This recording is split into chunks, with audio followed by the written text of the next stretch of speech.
대변인님 이제 가셨고요. 대통령이 국회 상임위원장당도 만나기로 했는데 자유한국당에서는 아예 안 나오기로 한 거죠.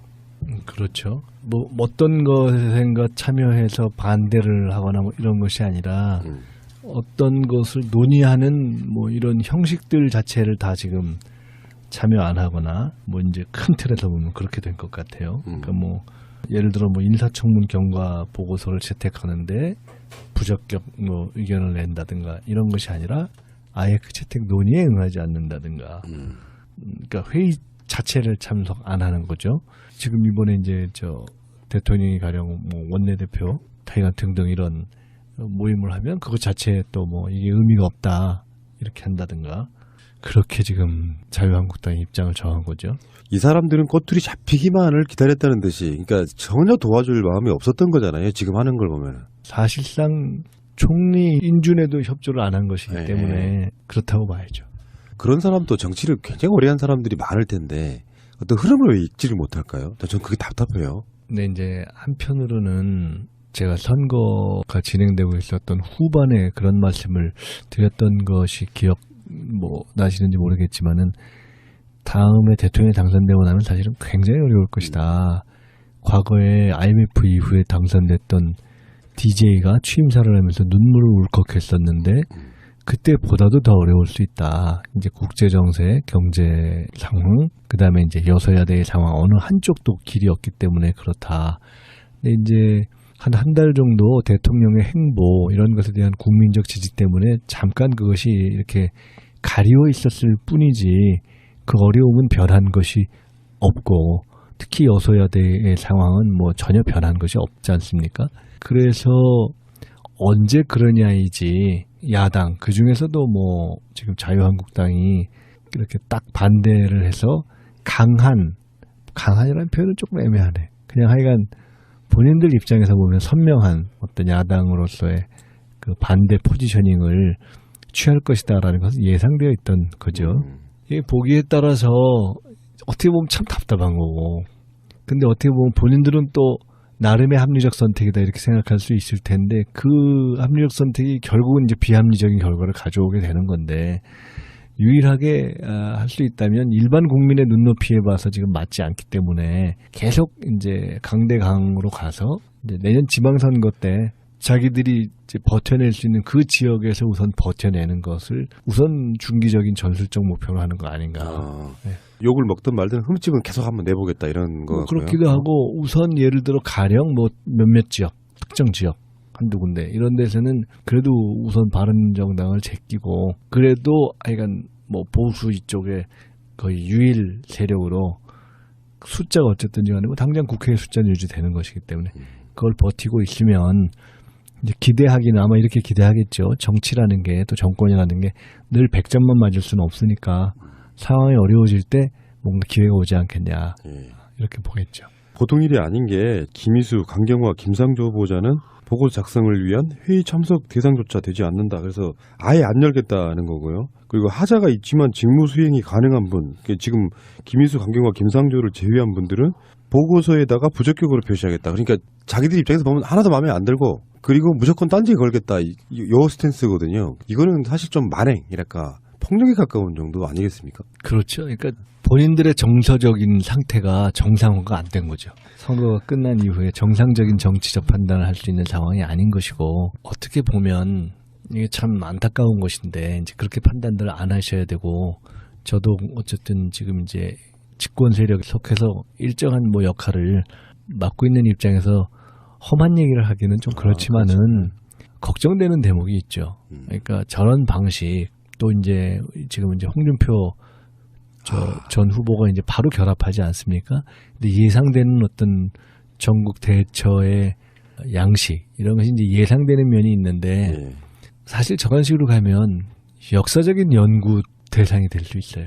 그러니까 멀락해가는 어떤 샘플을 보여주는 뭐 그런 뭐 하여간 어떤 의미에서든 저게 어떤 이러한 형국에서 너무 극단으로 치닫는 그런 경우들이 있잖아요. 역사적으로 봐서 뭐 국내에도 그렇고 국외에도 그렇고 참 그렇다. 근데요 여기서 진짜 원장님한테 여쭤보고 싶은 건 이런 거예요.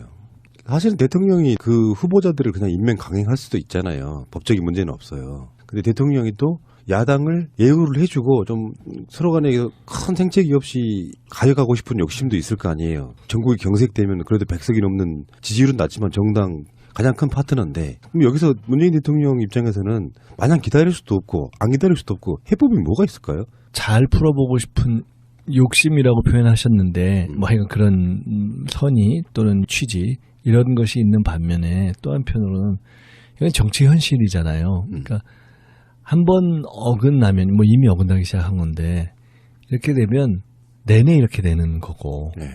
그리고 이게 이제 사실 지금 인사청문회 일뿐이지 굉장히 불안정한 국면이잖아요. 제가 처음에 말씀드렸듯이 여소야대라는 정말 현실, 부인할 수 없는 현실이 있기 때문에 그게 인사청문회도 있고 추경도 있고 또 앞으로 어떤 법들도 있고 해서 한번 딱 걸려버리면 사실 못 가는 거거든요. 이거는. 근데 갈 길은 너무 멀단 말이에요. 지방선거까지 있고. 근데 가령 지방선거에서 그러면 잘해서 그때까지 잘해서 승리한다. 그럼 해결되느냐? 그것도 꼭 그렇지 않아요. 왜? 그거랑 국회는 별개거든요. 그렇죠. 네. 5년 내내 남아있는 문제여서 어쨌든 그렇다고 무슨 인위적인 정계 개편을 할 수도 없는 것이고 인위적인 정계 개편 내지는 정치공학적 접근을 한다 한들 국민의당까지 합쳐도 선진화법에 의한 180석까지는 한참 멀은 것이고 해서 이것은 정말 어려운 거죠. 그래서 근본적으로는 아주 원론적인 답변을 드릴 수밖에 없는데 그나마 하여간 국민의 동의와 지지를 얻는 것 그리고 야당한테도 하여간 최선을 다하는 것 아주 우리가 옆에서 볼 때 국민들이 볼 때 야 저 진절이 나겠다 그렇죠. 싶을 정도로 할 수밖에 없죠. 뭐. 대선 전에도 그런 생각 해봤었거든요. 그쪽에서 그렇게 항상 발목 잡기 우리들 표현으로 시전한다고 그러거든요. 발목 잡기 시전하면은 결국엔 국민들한테는 그래도 최선을 다하고 있다 이 모습 보여주고 결국엔 만약에 끝까지 버티면은 임명 강행을 할 수밖에 없는 거잖아요. 물론 그렇죠. 그러니까 최선을 일단 다하고. 그런데 제가 말씀드렸듯이 이런 경우에 그렇게 해서 국민의 여론이 어느 정도 뒷받침되면 그런 전자에서 그냥 임명을 해서 일을 하기 위한 체질을 갖춰나가는 할 수 있죠. 근데 결국 또 그런 어떤 상황에서 국민의 지지가 있더라도 그냥 밀어붙이지 못하는 현실들이 계속 존재하거든요. 그러니까 법이라든가 뭐 추경 이런 거는 거기서 조금만 이제 아까도 말씀드렸지만 매번 100점은 못 맞는 거예요. 그렇죠. 어떻게 매번 지지도 80%가 나와요. 그것이 오히려 정상적이지 않은 상황 아닙니까? 네. 그러면은 우리도 정말 최선을 다해서 가다가도 운이 안 좋을 때도 있고 실수할 때도 있는 거예요. 그러면 그게 딱 걸리면은 지금 자유한국당 플러스 예를 들어서 뭐 바른정당 심지어 국민의당까지 완전히 딱 아주 강고한 반대 대열을 형성하게 되는 경우가 조든 많이든 조만간 있을 수 있게 되면 참 답답한 것이어서 일단 그 모든 경우까지를 대비해서 할 수만 있다면 최대한도로 성의를 표하는 노력을 하는 것이 우선 지금으로서는 힘들지만 그래서 제가 선거 막판에 한번 선거 판세 얘기하면서 이런 말씀드렸던 기억이 나는데 문재인 대통령께서 일종의 자기 스타일의 리더십을 만드셨다고 하면서 제가 도쿠가와 이에야스를 예로 든 적이 있어요. 그게 아주 인내하고 그리고 그러면서 결국 원칙을 관철해가는 이제 이런 형태의 리더십의 한 유형을 보인 것인데 이게 이제 또한 그런 면을 한편 요구받는 상황이 있는 거죠 지금. 이게 정말 사리가 몇 개 나와야 될 거예요. 난제이긴 한데 또 결국은 풀어야 되는 문제고 그래서 최근에 그 차관 인사가 굉장히 많아지는 이유가 다 그거랑 연관이 있다고 봐야겠죠. 그렇죠. 그래서 이제 원래도 이것이 잘 진행이 안 되면 불가피하게 정부는 돌아가야 되니까 차관 인사를 해서 일정 기간은 차관 행정을 할 수밖에 없다. 이런 예견을 하고 있었죠. 현대 정치는 저는 여론조사 정치라고 보거든요. 국민의 뜻을 알 수 있는 방법이 이것밖에 없으니까. 그리고 어떤 의미에서는 매일매일이 선거인 거예요. 그런 의미에서는. 근데 이번 주에 리얼미터에서는 뭐 6% 떨어졌다 뭐 이런 보도도 있었고 근데 갤럽 같은 경우는 지금 2% 떨어진 걸로 나오는데 이게 유의미한 수치일까요? 아니면은 우연히 그렇게 보이는 걸까요? 여론조사에서 뭐 그 정도 수치는 뭐 올라가고 지금 뭐 2% 4% 올라갔다 내려갔다는 이미 큰 의미가 없고요. 지지도 여론조사에서조차도 이미 60%나 65%가 넘어가면 이거는 의미가 없다 이런 얘기 드렸던 기억이 나는데 대통령의 지지도 조사에 있어서도 지금 이게 55대, 60대를 넘어가서 뭐 80대를 이렇게 가버리면 워낙 압도적인 것이기 때문에 거기서 뭐 2%, 4% 이런 거는 조금 미시적인 거죠. 물론 의미는 있어요. 그러니까 그 큰 추세를 이렇게 보면서 작은 어떤 하나하나들이 조금 더 지지도를 높이는 데 도움되고 조금 더 떨어지는 데 도움이 되는 부분이 있어서 그런 것을 집권 세력의 입장에서는 결코 무시하면 안 되는 거긴 하나 큰 틀에서 보면은 현재까지는 국민들의 지지 또는 더 정확하게 표현하면 이번에 아마 여러분들 거의 많이 그 영화 노무현입니다 이거 보셨을 텐데 현재의 국민적인 지지 세력의 정서 가운데는 단순한 지지가 아니라 지켜내야 한다. 이게 이제 과거에 2번의 승리 경험을 통해서 3번째의 민주정부인데 이게 이러저러한 어려움 또는 심지어 약간 조금 뭐 성에 안 차는 면이 있더라도 큰 틀로 봐서는 이것이 큰 틀의 개혁으로 갈 수 있도록 이렇게 보완하고 지켜줘야 된다는 정서가 딱 있는 거 아니겠어요? 그래서 그런 점에서 보면 이제 지금의 지지도는 단순한 지지도뿐만 아니라 흔들리지 않도록 지탱해줘야 되겠다는 것이 일단 기본에 깔려 있다고 봐야 되겠죠. 그게 상당 정도 유지될 거라고 보는 것이 둘 중에 하나거든요. 그러니까 완전히 엉망으로 해서 정말 개판을 치면 그건 떨어지겠지만 그렇지 않고 어느 정도 선의에 또 일정한 노력을 보이거나 또는 하는데 안 된다. 그렇다고 해서 지지도를 처리할 것 같지는 않기 때문에 기본으로 일정한 수치는 유지될 가능성이 높다 이렇게 봅니다. 갤럽 여론조사를 보니까요. 1000명 정도 했는데 1011명인데요. 잘한다고 한 사람이 828명이고 못한다고 한 사람이 99명이에요. 일단 숫자로도 거의 한 10배 차이 나는데 여기서 뭘 제일 잘하냐 물으니까 잘한다고 한 사람들은 소통 잘함, 국민 공감 능력, 인사 이런 식으로 꼽았단 말이에요. 근데 못한다고 하는 사람 물어보니까 인사 문제가 가장 높고요. 그다음에 북핵 안보, 친북 성향, 과도한 개혁 성급함, 사드 문제 이런 거예요. 전반적으로 보면은 북한이랑 연관되어 있는 이런 문제가 딱 얽혀 있어서 평상시 때 야당을 지지하지 않았던 분들의 기본적인 성향이 그대로 드러나는 여론조사인데 숫자가 월등하게 줄어들어 있긴 하지만 아직도 이 사람들은 이런 걸 꼬투리 잡아서 지지를 처리해야 한다거나 못한다고 이야기하는 뭐 그런 모양새 같습니다. 그렇죠. 근데 이제 조금 더 객관적으로 저희가 백보를 양보해서 본다면 이런 두 가지 면은 있을 겁니다.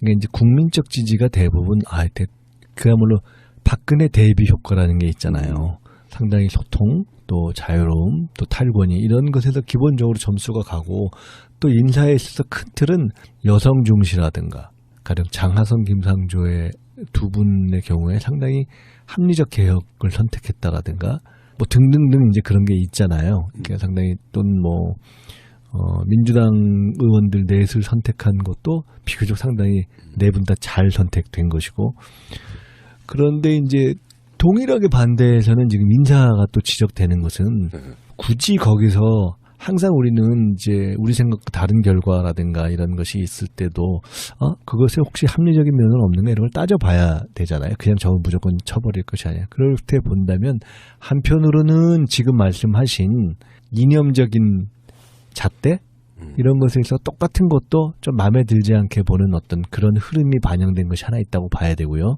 그러나 그것이 현저하게 그 수치가 줄어들었다는 것에서 이제 과거만큼은 그 위세가 못한 거죠.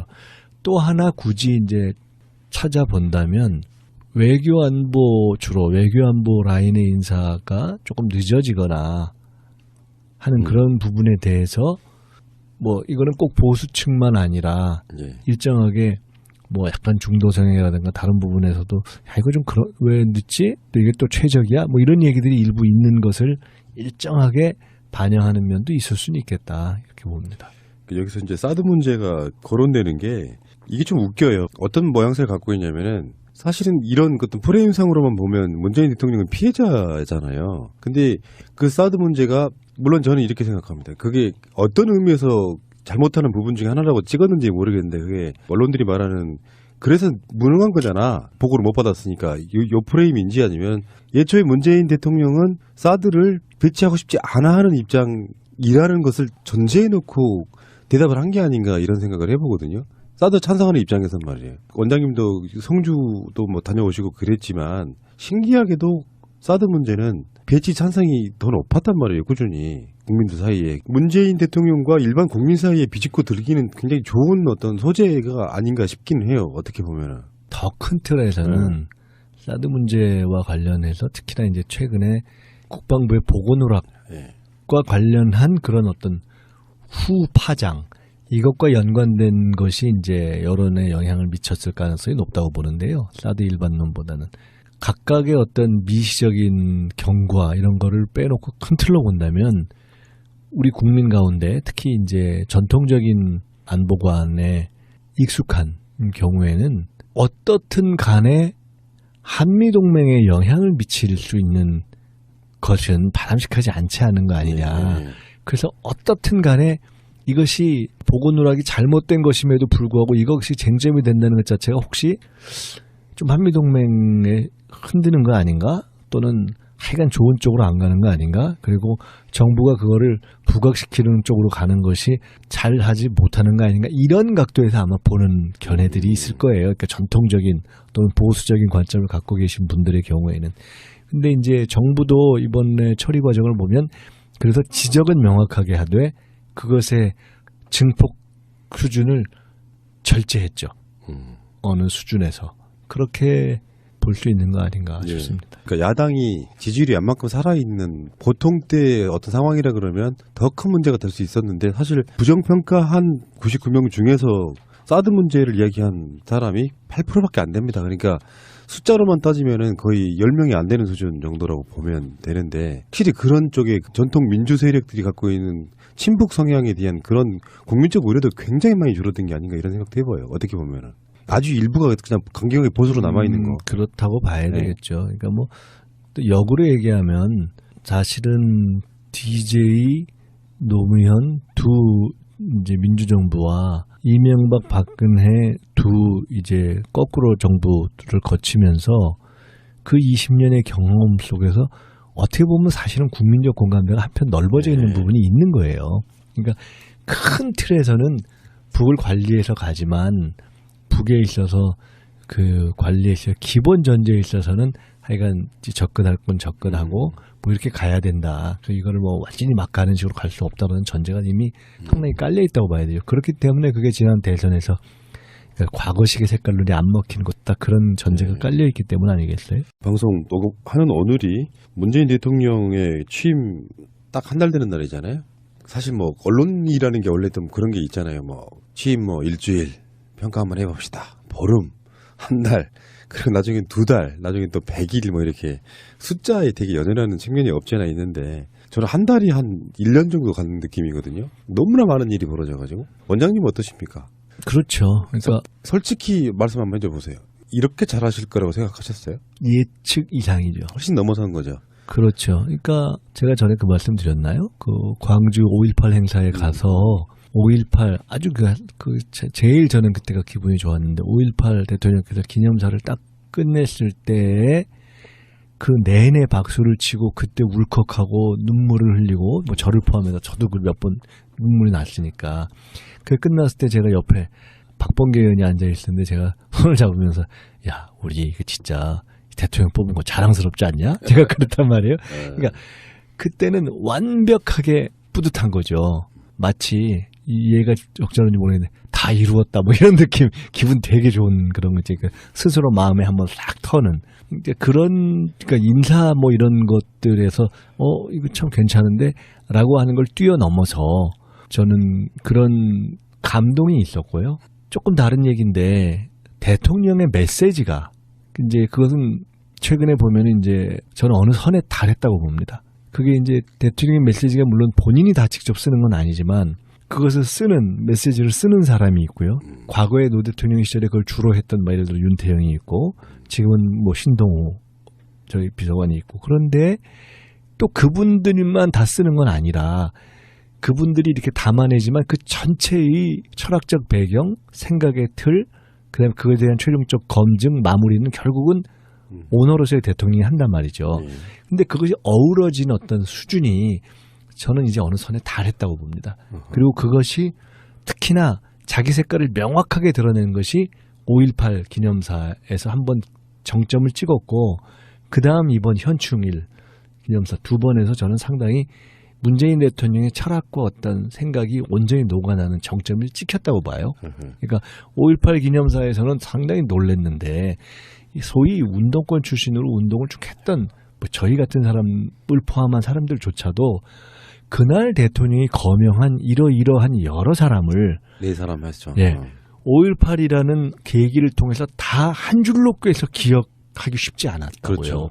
근데 그걸 다 짚어주었다는 것은 본인들에게도 감동이고 일반적인 운동의 경험에 있었던 또는 그 광주를 기억하고 늘 그것을 가슴속에 담고 있던 사람에게도 어떻게 보면 정신적인 자극이자 감동이었고 또 이번 6월 그 현충일 기념사에서 큰 틀에 있어서의 애국의 폭을 넓혀내서 사실은 보수와 진보를 통합해내는 개념으로 간 것은 단지 메시지를 잘 유려하게 써서 되는 문제는 아니거든요. 그러니까 그것을 바라보는 대통령의 관점이 녹아난 것이고 일정한 자신의 관이 딱 정리가 된 것이자 자신감의 반영이기도 하거든요. 그래서 그 두 기념사를 보면서 저는 거기에 어떤 뭐 문학적인 뭐 품격이라든가 뭐 이런 것들은 앞으로 더 뭐 발전할 수 있겠으나 큰 색깔에 있어서는 이제 문재인 대통령의 색깔 온전히 녹아 나오기 시작했다고 보고 그런 점이 어떻게 보면 더 본질적으로 저희들의 생각 이제 예측을 뛰어넘는 거죠. 이런 게 있습니다. 가끔 제가 전에 그런 말씀드렸는데 우리가 지난 10년 동안의 큰 문제의 하나는 후보와 리더가 일치하지 않았던 점이 문제다라는 말씀을 드렸어요. 김대중과 노무현 이후에는 후보와 리더가 일치하지 않았습니다. 2007년 당시에 정동영 후보였는데 완전한 야권의 리더이었던가 완전히 야권을 통일하는 이게 조금 애매했단 말이에요. 2012년 당시에 문재인 후보도 그랬습니다. 후보였는데 야권을 통일하는 리더였던가 이게 좀 애매했단 말이에요. 근데 2017년에 문재인 후보는 후보이자 사실상 선거 캠페인을 끌어가고 거기까지 온 리더로서 급속히 완성이 돼서 결국은 선거에 승리하는 최종일 시점에는 거의 후보와 리더가 일치한 시점에 왔고 당선된 후에는 이제 완전하게 이 개혁 세력의 대표자이자 법적 대표자이자 사실상 정치적 리더로 우뚝 서버렸다고 저는 생각이 들어요. 근데 그때 중요한 것 하나는 이런 게 있습니다. 정치를 하다 보면 정치하는 사람들이 다 자기 나름대로 똑똑하다고 생각하지 않겠어요? 그런데 누군가 어떤 이야기를 할 때 자기보다 높거나 또는 지도급 위치에 있는 분이 말씀을 할 때 아 정말 저 얘기는 나 생각 못했던 얘기인데 하는 존경심이 묻어나와야 되는 대목이 있어요. 맞아요. 그렇지 않고 그냥 에이씨 저거 나 다 아는 얘기인데 속으로 이렇게 생각하거나 아니면 그냥 뼈란데 저 사람 자리 때문에만 내가 먹어준다 예를 들어 이거는 별 감흥이 없거든요. 근데 전에 예를 들어 김대중 대통령이나 노무현 대통령 시절에는 제가 혼자 이렇게 그분들이 말씀한 걸 집에 가서 생각해 볼 때 야 나도 좀 한다고 하는데 내가 저렇게 정리할 수 있었을까? 이런 생각을 할 때가 많았어요. 그것이 한참 지나서도 그래요. 김대중 대통령 같은 경우에 훨씬 연세가 많고 그 바쁜데도 불구하고 어떤 상황을 정리할 때 명료하게 정리해내서 내가 저 정도 할 수 있을까라고 반문해 본 적이 많아요. 노 대통령의 경우에도 마찬가지 아닙니까? 그러니까 그를 지지하건 아니건 간에 정치 지도자로서 갖는 걸출하다고 이렇게 인정하지 않을 수밖에 없는 대목들이 있잖아요. 근데 문재인 대통령이 이제 그런 것을 만들어내기 시작한 거거든요.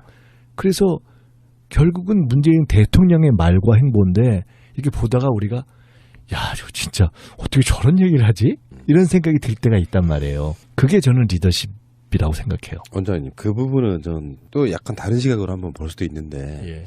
문재인 대통령의 진가를 아는 사람들이야 저 사람 대통령 되면 잘할까 했을 거예요. 예. 근데 야권에서도 지지하시는 분들도 평상시 이제 언론은 어떤 사람의 인상을 만들잖아요. 예. 그러니까 뭐 우유부단하다든지 뭐 술에 술탄 듯 이런 표현도 많이 썼고 그렇지만 정권 교체를 위해서 될 사람 밀어주자 이런 분위기도 분명히 있었잖아요. 그 지지했던 사람들 중에서도 크게 기대하지 않았는데 정권 교체가 우선이었으니까 문재인으로 바꾸자 했던 사람들이 봤는데 상당히 있었다고 네. 봐야죠. 기대했던 건 너무 이상이었던 거죠. 일단 지지자들도. 지지를 하고 기대를 하고 그 리더십에 대해서 인정했던 분들의 기대도 다 상회하고 있다고 봐야죠. 네. 지지하지 않았던 사람들은 말할 것도 없고 그렇죠. 지지했던 사람들한테도 이거는 상당히 반전에 가까운 예. 그 부드러운 리더십이라고 하는 게 사실 새로운 유형의 리더십 같아요. 민주 세력에서는 김대중 대통령이나 노무현 대통령이 그렇지 않다는 것보다는 시대도 바뀌었고 문재인 대통령이 보여주는 이미지는 또 노무현 대통령과도 좀 대비가 좀 되는 측면도 있고요. 어쨌건 사람들이 봤을 때 저렇게까지 잘할 줄 몰랐다가 아마 아주 측근 드린 분들을 제외하고는 대부분의 반응이 아닐까 속으로 그런 생각해봐요. 맞고요. 네. 근데 한편 저는 요새 사실 개인적으로 이런 생각을 많이 해봅니다. 그런 의미에서 보면 김대중, 노무현, 문재인이 다 리더가 되는 건 이유가 있어요. 그건 무슨 얘기냐면 가끔 제가 이런 비유를 드는데 정치를 시작할 때 김대중과 그 옆에서 같이 레이스를 시작한 사람들 가운데 김대중이 최고는 아니었다. 노무현도 마찬가지예요. 정치를 시작할 때 노무현과 동반열에 서 있던 사람들 가운데 대통령이 됐을 때의 노무현은 발전 진도가 훨씬 빨랐던 거예요. 아니 생각해 보세요. 김대중 그 시절에 예를 들어 쟁쟁했던 예를 들어 뭐 이철승부터 등등등등 있잖아요. 또 우리가 이름을 잊어버린 유명한 분들이 많았어요. 그렇겠죠. 근데 왜 그랬지? 그게 한 두 가지 이유가 있다고 보는데 하나는 저는 그 최고 마지막 정점까지 간 분들 지금 김대중, 노무현, 문재인의 경우를 포함해서 뭐 일반적으로 최고 리더가 되는 분들은 마찬가지인데 끊임없이 공부했다는 것이 하나 있고요. 또 하나는 사실은 초심을 상당히 유지했다는 게 있거든요.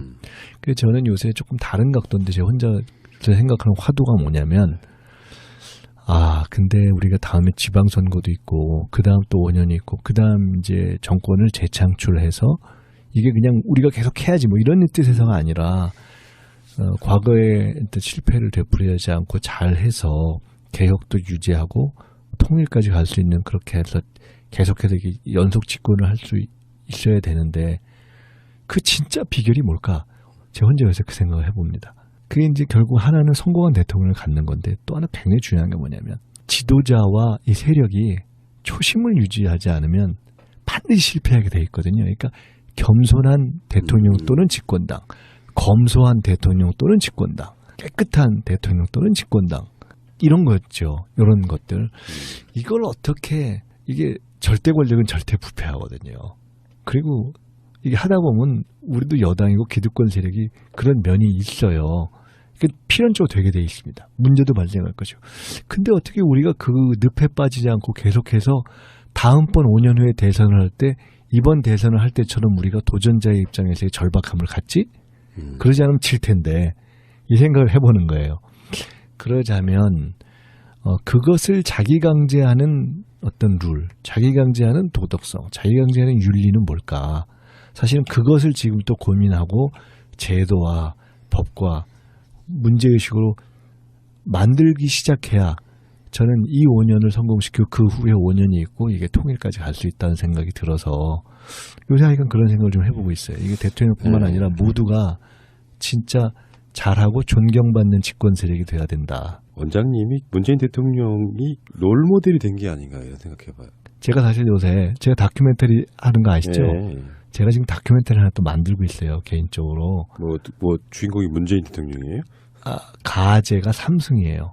세 번째 승. 예. 김대중, 노무현, 문재인. 이렇게 하다 보면 우리는 김대중, 노무현, 문재인이 다 오버랩 되게 돼 있어요.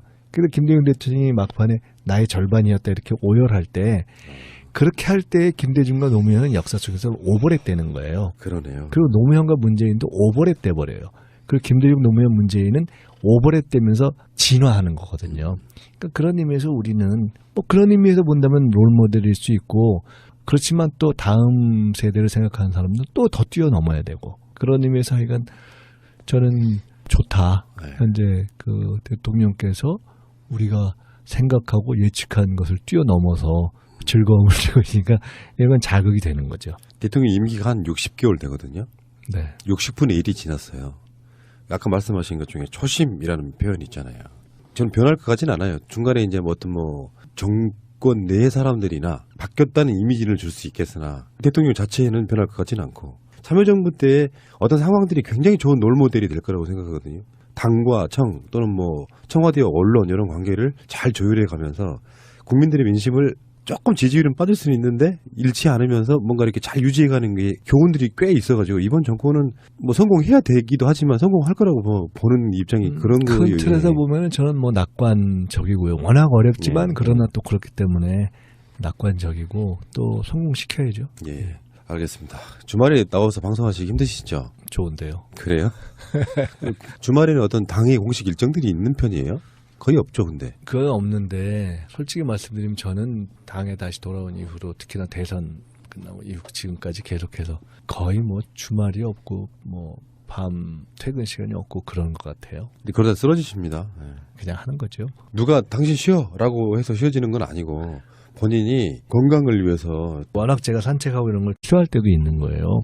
그러면 그게 딱 걸리면은 지금 자유한국당 플러스 예를 들어서 뭐 바른정당 심지어 국민의당까지 완전히 딱 아주 강고한 반대 대열을 형성하게 되는 경우가 조든 많이든 조만간 있을 수 있게 되면 참 답답한 것이어서 일단 그 모든 경우까지를 대비해서 할 수만 있다면 최대한도로 성의를 표하는 노력을 하는 것이 우선 지금으로서는 힘들지만 그래서 제가 선거 막판에 한번 선거 판세 얘기하면서 이런 말씀드렸던 기억이 나는데 문재인 대통령께서 일종의 자기 스타일의 리더십을 만드셨다고 하면서 제가 도쿠가와 이에야스를 예로 든 적이 있어요.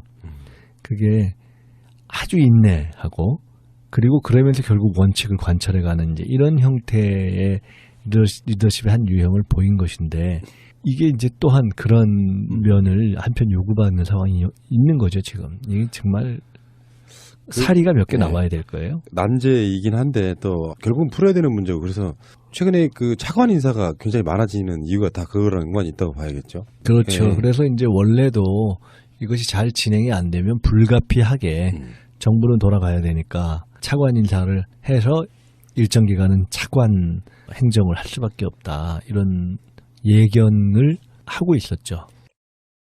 현대 정치는 저는 여론조사 정치라고 보거든요. 국민의 뜻을 알 수 있는 방법이 이것밖에 없으니까. 그리고 어떤 의미에서는 매일매일이 선거인 거예요. 예, 그런 의미에서는. 근데 이번 주에 리얼미터에서는 뭐 6% 떨어졌다 뭐 이런 보도도 있었고 근데 갤럽 같은 경우는 지금 2% 떨어진 걸로 나오는데 이게 유의미한 수치일까요? 아니면은 우연히 그렇게 보이는 걸까요? 여론조사에서 뭐 그 정도 수치는 뭐 올라가고 네. 지금 뭐 2% 4% 올라갔다 내려갔다는 이미 큰 의미가 없고요. 지지도 여론조사에서조차도 이미 60%나 65%가 넘어가면 이거는 의미가 없다 이런 얘기 드렸던 기억이 나는데 대통령의 지지도 조사에 있어서도 지금 이게 55대 60대를 넘어가서 뭐 80대를 이렇게 가버리면 워낙 압도적인 것이기 때문에 거기서 뭐 2% 4% 이런 거는 조금 미시적인 거죠. 물론 의미는 있어요. 그러니까 그 큰 추세를 이렇게 보면서 작은 어떤 하나하나들이 조금 더 지지도를 높이는 데 도움되고 조금 더 떨어지는 데 도움이 되는 부분이 있어서 그런 것을 집권 세력의 입장에서는 결코 무시하면 안 되는 거긴 하나 큰 틀에서 보면은 현재까지는 대통령 입장에서는 마냥 기다릴 수도 없고 안 기다릴 수도 없고 해법이 뭐가 있을까요? 잘 풀어보고 싶은 욕심이라고 표현하셨는데 뭐 하여간 그런 선의 또는 취지 이런 것이 있는 반면에 또 한편으로는 이건 정치 현실이잖아요. 그러니까 한번 어긋나면 뭐 이미 어긋나기 시작한 건데 이렇게 되면 내내 이렇게 되는 거고 그리고 이게 이제 사실 지금 인사청문회 일뿐이지 굉장히 불안정한 국면이잖아요. 제가 처음에 말씀드렸듯이 여소야대라는 정말 현실, 부인할 수 없는 현실이 있기 때문에 그게 인사청문회도 있고 추경도 있고 또 앞으로 어떤 법들도 있고 해서 한 번 딱 걸려버리면 사실 못 가는 거거든요. 이거는. 근데 갈 길은 너무 멀단 말이에요. 지방선거까지 있고. 근데 가령 지방선거에서 그러면 잘해서 그때까지 잘해서 승리한다. 그럼 해결되느냐. 그것도 꼭 그렇지 않아요. 왜? 그거랑 국회는 별개거든요. 그렇죠. 5년 내내 남아있는 문제여서 어쨌든 그렇다고 무슨 인위적인 정계 개편을 할 수도 없는 것이고 인위적인 정계 개편 내지는 정치공학적 접근을 한다 한들 국민의당까지 합쳐도 선진화법에 의한 180석까지는 한참 멀은 것이고 해서 이것은 정말 어려운 거죠. 그래서 근본적으로는 아주 원론적인 답변을 드릴 수밖에 없는데 그나마 국민의 동의와 지지를 얻는 것 그리고 야당한테도 하여간 최선을 다하는 것. 아주 우리가 옆에서 볼 때, 국민들이 볼 때, 야, 저 진절이 나겠다. 예, 그렇죠. 싶을 정도로 할 수밖에 없죠. 뭐. 대선 전에도 그런 생각 해봤었거든요. 그쪽에서 그렇게 항상 발목 잡기 우리들 표현으로 시전한다고 그러거든요. 발목 잡기 시전하면은 결국엔 국민들한테는 그래도 최선을 다하고 있다 이 모습 보여주고 결국엔 만약에 끝까지 버티면은 임명 강행을 할 수밖에 없는 거잖아요. 아, 물론 그렇죠. 그러니까 최선을 일단 다하고. 그런데 제가 말씀드렸듯이 이런 경우에 그렇게 해서 국민의 여론이 어느 정도 뒷받침되면 그런 전자에서 그냥 임명을 해서 일을 하기 위한 체질을 갖춰나가는 할 수 있죠. 근데 결국 또 그런 어떤 상황에서 국민의 지지가 있더라도 그냥 밀어붙이지 못하는 현실들이 예. 계속 존재하거든요. 그러니까 법이라든가 뭐 추경 이런 거는 거기서 조금만 이제 아까도 말씀드렸지만 매번 100점은 못 맞는 거예요. 그렇죠. 어떻게 매번 지지도 80%가 나와요. 그것이 오히려 정상적이지 않은 상황 아닙니까? 네. 그러면은 아니 우리도 정말 최선을 다해서 가다가도 운이 안 좋을 때도 있고 대변인님 이제 가셨고요. 대통령이 국회 상임위원장단도 만나기로 했는데 자유한국당에서는 아예 안 나오기로 한 거죠. 그렇죠. 뭐 어떤 것인가 참여해서 반대를 하거나 뭐 이런 것이 아니라 어떤 것을 논의하는 뭐 이런 형식들 자체를 다 지금 참여 안 하거나 뭐 이제 큰 틀에서 보면 그렇게 된 것 같아요. 그러니까 뭐 예를 들어 뭐 인사청문 경과 보고서를 채택하는데 부적격 뭐 의견을 낸다든가 이런 것이 아니라 아예 그 채택 논의에 응하지 않는다든가. 그러니까 회의 자체를 참석 안 하는 거죠. 지금 이번에 이제 저 대통령이 가령 뭐 원내대표, 타이가 등등 이런 모임을 하면 그것 자체에 또 뭐 이게 의미가 없다 이렇게 한다든가. 그렇게 지금 자유한국당의 입장을 정한 거죠. 이 사람들은 꼬투리 잡히기만을 기다렸다는 듯이 그러니까 전혀 도와줄 마음이 없었던 거잖아요. 지금 하는 걸 보면. 사실상 총리 인준에도 협조를 안 한 것이기 네. 때문에 그렇다고 봐야죠. 그런 사람도 정치를 굉장히 오래 한 사람들이 많을 텐데 어떤 흐름을 왜 읽지를 못할까요? 전 그게 답답해요. 근데 이제 한편으로는 제가 선거가 진행되고 있었던 후반에 그런 말씀을 드렸던 것이 기억 뭐 나시는지 모르겠지만은 다음에 대통령이 당선되고 나면 사실은 굉장히 어려울 것이다. 과거에 IMF 이후에 당선됐던 DJ가 취임사를 하면서 눈물을 울컥했었는데 그때보다도 더 어려울 수 있다. 이제 국제 정세, 경제 상황, 그다음에 이제 여서야대의 상황 어느 한쪽도 길이 없기 때문에 그렇다. 근데 이제 한 달 정도 대통령의 행보 이런 것에 대한 국민적 지지 때문에 잠깐 그것이 이렇게 가리워 있었을 뿐이지 그 어려움은 변한 것이 없고 특히 여서야대의 상황은 뭐 전혀 변한 것이 없지 않습니까?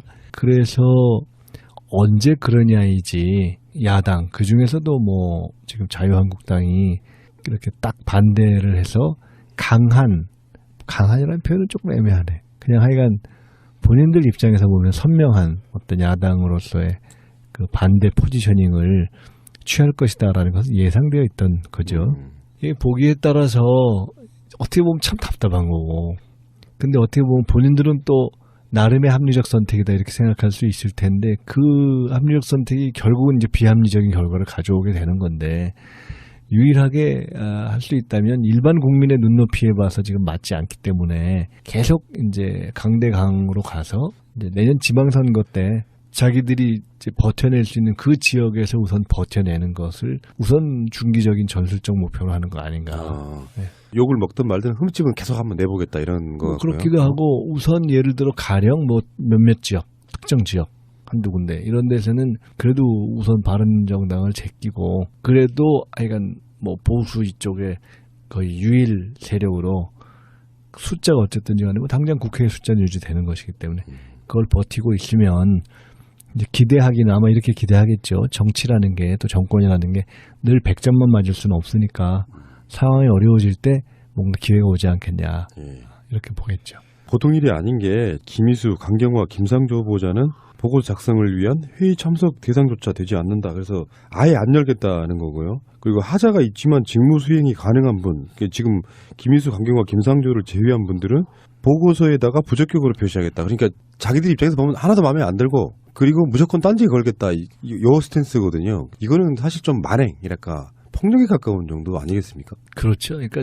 본인들의 정서적인 상태가 정상화가 안 된 거죠. 선거가 끝난 이후에 정상적인 정치적 판단을 할 수 있는 상황이 아닌 것이고, 어떻게 보면 이게 참 안타까운 것인데 이제 그렇게 판단들을 안 하셔야 되고, 저도 어쨌든 지금 이제 집권 세력에 속해서 일정한 뭐 역할을 맡고 있는 입장에서 험한 얘기를 하기는 좀 그렇지만은 걱정되는 대목이 있죠. 그러니까 저런 방식, 또 이제 지금 이제 홍준표 전 후보가 이제 바로 결합하지 않습니까? 근데 예상되는 어떤 전국 대처의 양식 이런 것이 이제 예상되는 면이 있는데, 사실 저런 식으로 가면 역사적인 연구 대상이 될 수 있어요. 그러니까 월락해가는 어떤 샘플을 보여주는 뭐 그런 뭐 것도 하여간 있고요. 어떤 의미에서든 저게 어떤 이러한 형국에서 너무 극단으로 치닫는 그런 경우들이 있잖아요. 역사적으로 봐도 뭐 국내에도 그렇고 국외에도 그렇고. 참 그렇다. 근데요, 여기서 진짜 원장님한테 여쭤보고 싶은 건 이런 거예요. 사실은 대통령이 그 후보자들을 그냥 임명 강행할 수도 있잖아요. 법적인 문제는 없어요. 근데 대통령이 또 야당을 예우를 해주고 좀 서로 간에 큰 생채기 없이 가져가고 싶은 욕심도 있을 거 아니에요. 전국이 경색되면 그래도 100석이 넘는 지지율은 낮지만 정당 가장 큰 파트너인데, 그럼 여기서 문재인 대통령은 국민들의 지지 또는 더 정확하게 표현하면, 이번에 아마 여러분들 거의 많이 그 영화 노무현입니다 이거 보셨을 텐데, 현재의 국민적인 지지 세력의 정서 가운데는 단순한 지지가 아니라 지켜내야 한다. 이게 이제 과거에 2번의 승리 경험을 통해서 3번째의 민주정부인데, 이게 이러저러한 어려움 또는 심지어 약간 조금 뭐 성에 안 차는 면이 있더라도 큰 틀로 봐서는 이것이 큰 틀의 개혁으로 갈 수 있도록 이렇게 보완하고 지켜줘야 된다는 정서가 딱 있는 거 아니겠어요? 그래서 그런 점에서 보면 이제 지금의 지지도는 단순한 지지도뿐만 아니라 흔들리지 않도록 지탱해줘야 되겠다는 것이 일단 기본에 깔려 있다고 봐야 되겠죠. 그게 상당 정도 유지될 거라고 보는 것이 둘 중에 하나거든요. 그러니까 완전히 엉망으로 해서 정말 개판을 치면 그건 떨어지겠지만, 그렇지 않고 어느 정도 선의에 또 일정한 노력을 보이거나 또는 하는데 안 된다. 그렇다고 해서 지지도를 처리할 것 같지는 않기 때문에 기본으로 일정한 수치는 유지될 가능성이 높다 이렇게 봅니다. 갤럽 여론조사를 보니까요, 1000명 정도 했는데 1011명인데요.